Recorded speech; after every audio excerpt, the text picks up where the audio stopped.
تو ناظرین، اب ہم آغاز کرتے ہیں اپنے پہلے سیگمنٹ انمول موتی کا، اور دیکھتے ہیں کہ حضرت ہمیں کس معاملے میں نصیحت و تعلیم فرماتے ہیں۔ جی الحمدللہ وحدہ والصلاۃ والسلام علی من لا نبی بعدہ، اما بعد۔ انمول موتی کے حوالے سے آداب معاشرت پر گفتگو چل رہی تھی، تو آداب معاشرت میں آج ہم گفتگو کریں گے آداب مجلس پر۔ ظاہر ہے کہ انسان صبح شام مجلس نشست و برخاست کرتا ہے، مجلس کے آداب اگر آتے ہوں گے اور آداب کے تحت جب مجالس سجیں گی تو ایک دوسرے کو راحت بھی پہنچے گی اور مجالس کا مقصد بھی حاصل ہوگا۔ مجلس کہتے ہیں کسی تفریح یا تقریب یا غرض و مقصد کے لیے مل بیٹھنے کو مجلس کہا جاتا ہے۔ بہترین مجلس وہ ہے کہ جس میں اللہ تبارک و تعالیٰ کا ذکر اور سرکار دو عالم صلی اللہ علیہ وسلم پر صلاۃ و سلام ہو۔ اس لیے حدیث میں آتا ہے کہ جس مجلس میں سرکار دو عالم صلی اللہ علیہ وسلم پر صلاۃ و سلام نہ ہو اور وہ مجلس اللہ کی یاد سے خالی ہو تو کل روز قیامت میں وہ مجلس حسرت اور افسوس ہوگی۔ اور ایک روایت میں فرمایا کہ یہ لوگ جو ایسی مجلس سے اٹھ کے گئے ہیں ان کی مثال ایسی ہے کہ جیسے کہ مردار گدھے سے اٹھ کر گئے، یعنی گدھا وہ بھی کسی کام کا نہیں، پھر وہ بھی مردار، ورنہ اس کے پاس سے اٹھ کر گئے ہوں، ان کی مثال ایسی ہے۔ تو بہرحال مجلس کے حوالے سے آداب اور مسائل شریعت نے ہمیں بتلائے ہیں، اور جیسے کہ میں نے پہلے بھی عرض کیا تھا کہ دین اسلام نے سب سے زیادہ آداب معاشرت پر زور دیا۔ ایک ادب یہ ہے کہ جب آپ کسی مجلس میں آئیں تو جہاں جگہ مل جائے وہیں خاموشی سے بیٹھ جائیں، بہت پیچھے جگہ مل گئی ہے تو وہیں جگہ میں بیٹھ جائیں، یہ نہیں کہ لوگوں کی گردنیں پھلانگتے ہوئے آپ بالکل اگلی صفوں میں پہنچیں۔ اور ایک ادب یہ ہے کہ جو صاحب مجلس ہے اس کے سامنے یا دائیں بائیں بیٹھے، اس کے پیچھے نہ بیٹھے، اس لیے کہ ظاہر ہے کہ متکلم ہے، کلام کرتے اس کو ایذا اور تشویش ہوگی کہ ایک شخص پیچھے جو اس کے پیٹھ کی طرف بیٹھا ہے یا اس کے سامنے بیٹھنا چاہیے۔ اور ایک ادب یہ ہے کہ اس کو گھور کے نہ دیکھے، اس کی طرف نگاہ کبھی اٹھائے کبھی سر جھکائے، توجہ سے اس کی بات کو سنے، یہ طریقہ ہے، یہ نہیں کہ اس کو آنکھیں پھاڑ پھاڑ کے گھور رہا ہے۔ اور ایک ادب یہ کہ اگر اس نے کوئی خوبصورت بات کی ہے تو اس پر اس کو سبحان اللہ کہے، سر ہلائے، تاریخی کلمات اس کو کہے، اور اگر کوئی ایسی بات ہے جو سمجھ میں نہیں آئی تو سر جھکا دے، خاموش ہو جائے، بعد میں اس کی وضاحت لے لے، یہ نہیں کہ بھری مجلس میں جھٹ سے بیچ میں سے ٹوک دے، یہ بھی غلط ہے۔ اور ایک ادب یہ ہے کہ اگر دو شخص مل کے بیٹھے ہوں تو ان کے درمیان میں گزرنے کی کوشش نہ کرے، بلکہ ان کے قریب بیٹھ جائے تو یہ ان کے دائیں بائیں، اور پھر ان کو بھی حکم یہ ہے کہ وہ بھی ذرا جگہ بنا دیں، اس کی آنے والے کی تھوڑی سی جگہ بنا دیں تو وہ بھی سہولت سے بیٹھ جائے، یہ نہیں کہ ان کے درمیان میں گھسے۔ اور ایک ادب یہ ہے کہ اگر مجلس میں سے کوئی شخص اٹھ کے گیا ہے اور آثار یہ بتلاتے ہیں کہ یہ واپس اس جگہ پر آئے گا تو اس کی جگہ کو پر نہیں کرنا چاہیے، خالی رہنے دینا چاہیے تاکہ وہ آئے اور آ کے اس جگہ پر بیٹھ جائے۔ لیکن اگر آثار ایسے لگ رہے ہیں کہ وہ چلا گیا اٹھ کے اپنا بوری بستر لے گیا ہے تو پھر آپ اس جگہ کو پر کر سکتے ہیں۔ اور ایک ادب یہ ہے کہ اگلی صفوں کے اندر جو لوگ ہیں تو آگے کی جگہوں کو پہلے پر کریں، وہاں فرجہ نہ چھوڑیں، جگہ نہ چھوڑیں، اور بعد میں آنے والا اگر آگے جگہ خالی دیکھے اور خالی رہنے کی کوئی وجہ سمجھ میں نہ آئے تو پھر وہ پھلانگ کر وہ آگے جا کے جگہ پر کر سکتا ہے۔ اس لیے حدیث میں فرمایا کہ یہ اگلے والوں نے اپنے جو احترام کو خود ہی ضائع کیا ہے، اگر یہ ان کی گردنیں پھلانگ کے جاتا ہے تو انہوں نے اپنی حرمت کو خود ہی ضائع کیا ہے، ان کو چاہیے تھا وہ آگے ہو کر بیٹھے تاکہ پیچھے والوں کو وہاں پیچھے جگہ مل جائے، سہولت رہے۔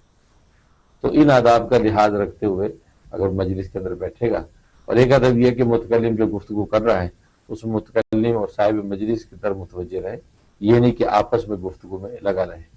یا یہ کہ اس کی ایک ایک بات پر ساتھ ساتھ آپس میں تبصرہ کرتا جائے، ایسا نہ کرے، اس سے متکلم کو اور صاحب مجلس کو تشویش ہوتی ہے۔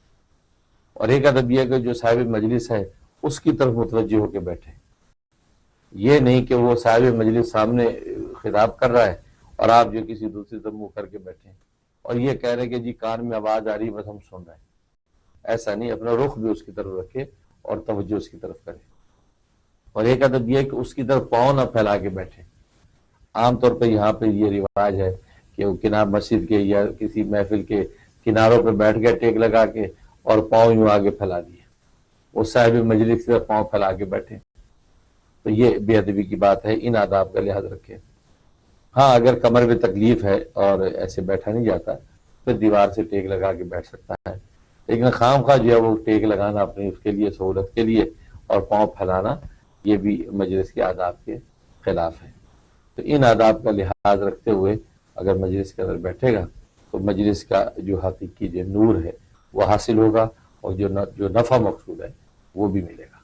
اللہ سے دعا ہے اللہ تبارک و تعالی ان آداب پر عمل کرنے کی توفیق عطا فرمائے.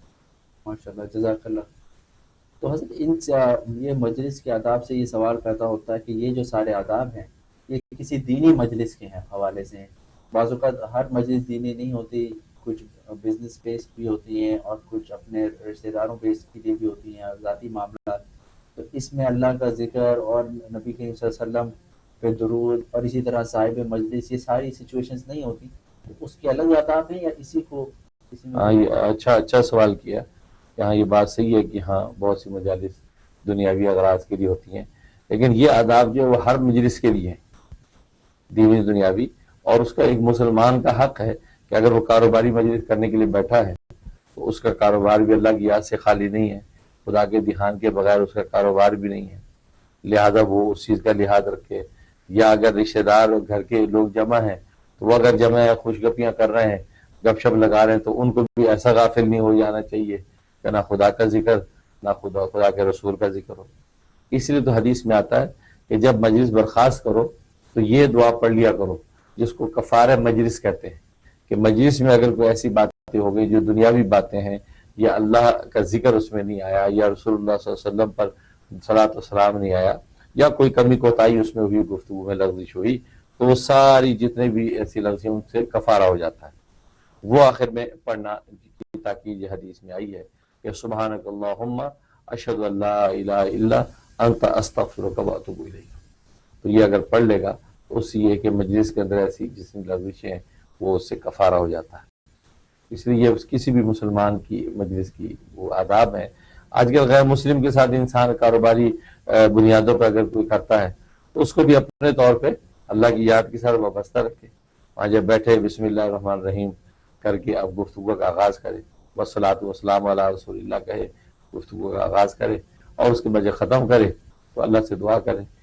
الحمدللہ الذی بنعمتہ تتم الصالحات یا سبحانک اللہم و بحمدک اشہد ان لا الہ الا انت استغفرک و اتوب الیک, یہ کہہ دے. تو مومن کو تو اپنا کام کرنا چاہیے, بھلے سامنے والا غیر مسلم ہے وہ ان چیزوں کا لحاظ نہیں رکھتا, لیکن آپ اپنے ان آداب کا لحاظ رکھیں گے تو مجلس کا نور اور نفع حاصل ہوگا. بہت شکریہ. تو ناظرین, یہ ہم نے انمول موتی کے تحت آداب معاشرت کا ایک اور ادب سیکھا کہ مجلس میں کیسے بیٹھا جائے. تو یہ ہمارے لیے بہت امپورٹنٹ ہے کہ ہر ہفتے حضرت ہمیں ایسے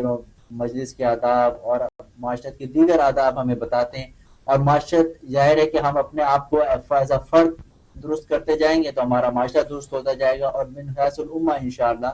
یہ حضرت کی کاوش کام آئے گی اور من حیث الامہ انشاءاللہ اصلاح ہو جائے گی. تو ہم اپنے اندر مصمم ارادہ کریں کہ ان آداب کا لحاظ رکھیں,